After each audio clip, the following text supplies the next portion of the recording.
Run குவிப்பிற்கு சாதகமான லாகூர் மைதானத்தில் முக்கியமான டாஸை வென்று முதலில் பேட்டிங் செய்த நியூசிலாந்து எதிர்பார்த்தபடியே ரன் மழை பொழிந்தது. தொடக்க வீரர் வில்லியங் 21 ரன்களில் ஆட்டமிழந்தாலும் இரண்டாவது விக்கெட்டிற்கு ரச்சின் ரவீந்திரா வில்லியம்சன் இணை மாபெரும் பார்ட்னர்ஷிப் அமைத்தது.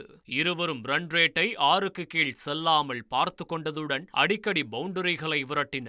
நேர்த்தியான ஆட்டத்தை வெளிப்படுத்திய இருவரும் சதம் விளாசி அசத்தினர்.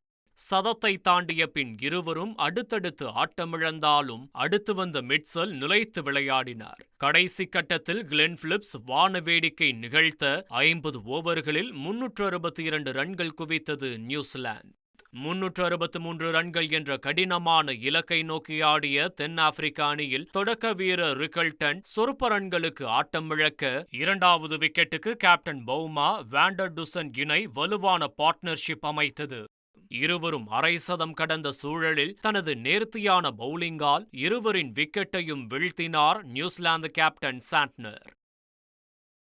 அபாயகர வீரராக கருதப்படும் கிளாசனையும் தனது துல்லியமான பவுலிங் மூலம் சாண்ட்னர் காலி செய்ய தென்னாப்பிரிக்கா ஆட்டம் கண்டது.